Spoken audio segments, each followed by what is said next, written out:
Semper Fi, everyone. I'm your host, United States Marine Corps veteran and living historian, Recon Jack.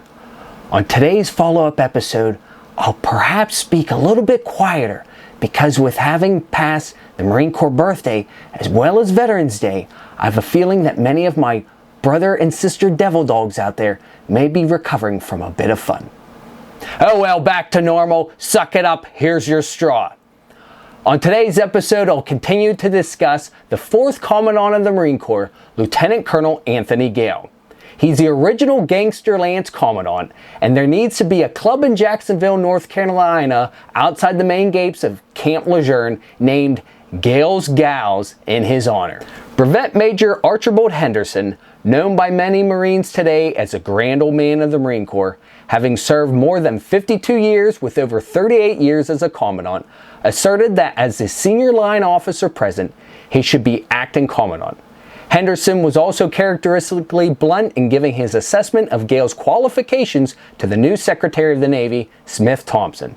In an attempt to discredit Gale, in February 1819, Henderson and the adjutant and the inspector at the Marine Corps headquarters, Major Samuel Miller, participated in a court of inquiry resurrecting the old charges concerning Gale's tenure in Philadelphia.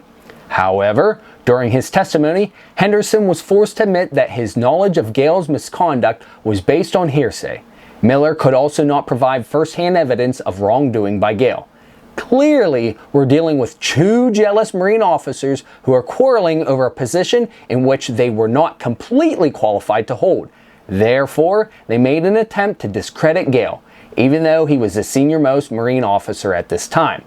After the court of inquiry exonerated him of these charges for the second time, with 21 years of service and therefore senior, on 5 March 1818, Gale was confirmed as the 4th Commandant of the Marine Corps. With it came promotion to Lieutenant Colonel on 3 March 1819 and an end to a period during which time the Corps had been leaderless. Lieutenant Colonel Commandant Anthony Gale's tenure was to be brief, and shortly after assuming his post, Major Archibald Henderson circumvented Gale and wrote directly to Navy Secretary Thompson requesting to join General Andrew Jackson, who was serving as a military governor in Florida.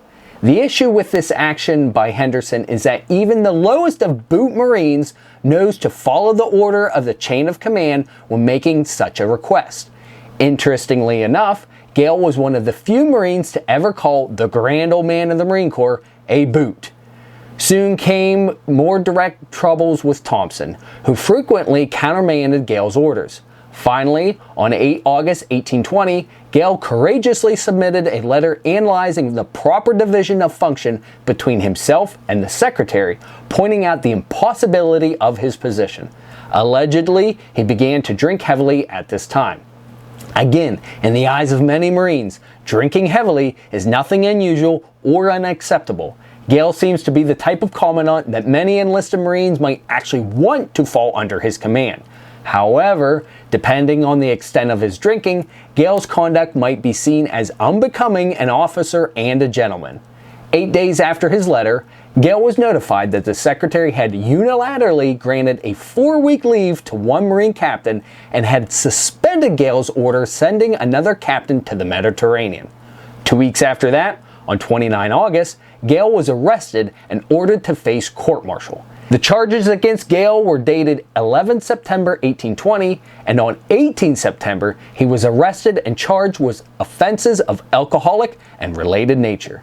The first was that Gale was publicly intoxicated in the city of Washington on 6 specified dates during August, including 31 August, 2 days after his arrest. The second charge was conduct unbecoming an officer and a gentleman. There were 3 specifications. First, that Gale had visited a house of prostitution near the Marine barracks in an open and disgraceful manner on the same day, perhaps as opposed to other officers who visited this place of business in a secret and graceful manner. Second, that he had on 1 September, a date on which he was in custody, called Lieutenant Richard M. Desha, the Corps' paymaster and son of Congressman Joseph Desha of Kentucky, who had earlier charged Gale with misappropriation, a damned rascal, liar, and coward, and threatening him with personal chastisement unless he would immediately challenge and fight him. This is not surprising, as Gale was already well known for having shot and killed a U.S. Navy officer whom he challenged to a pistol duel.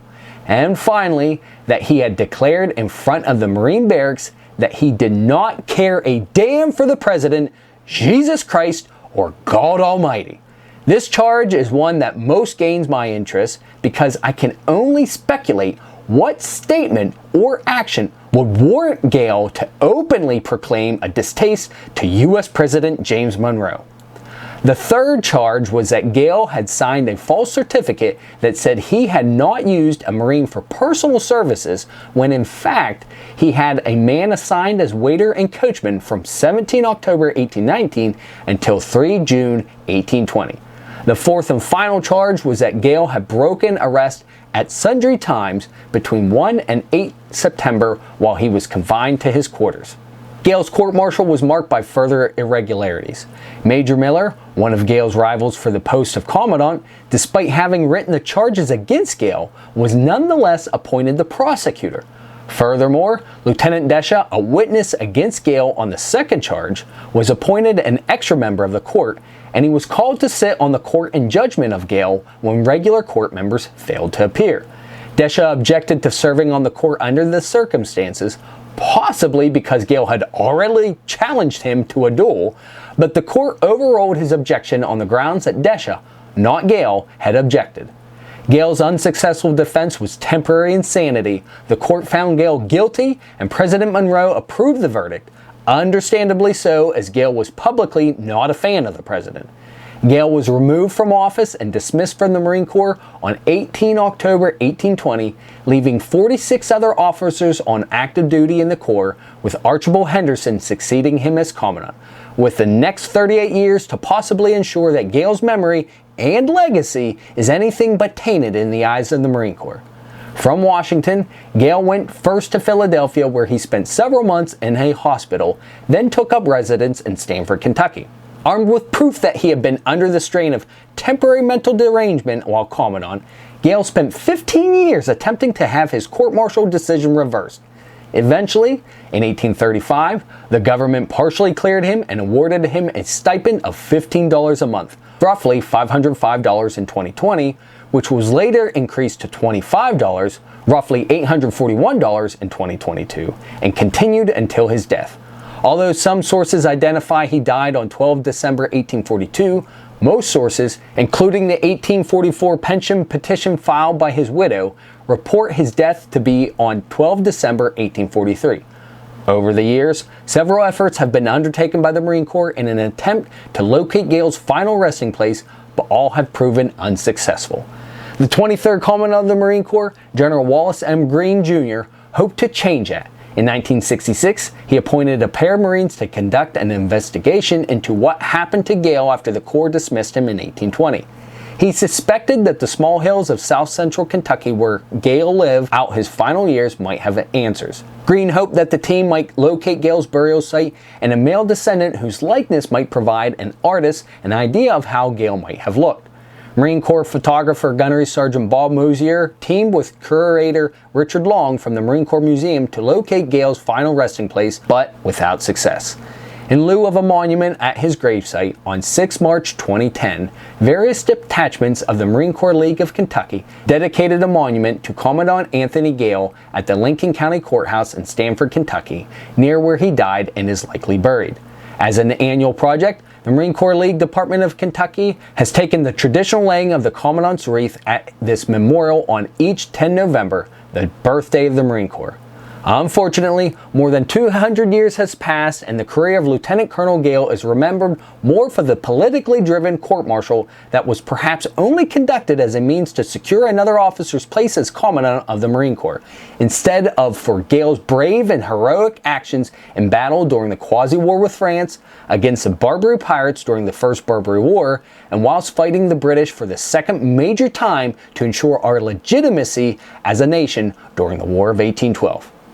I hope you enjoyed today's episode of Recon Jack, and perhaps you've learned something new. Stay tuned for more episodes as I continue to explore the hallowed history, traditions, and individuals of the United States Marine Corps. Please feel free to like this video, subscribe to my channel, click that notification bell, and leave a comment in the section below. I always enjoy interacting with you folks and seeing the growth of this channel. Also, don't hesitate to tell a friend or family member or email me directly to recon_jack@hotmail.com. And as always, suck it up, Semper Fi, and carry on.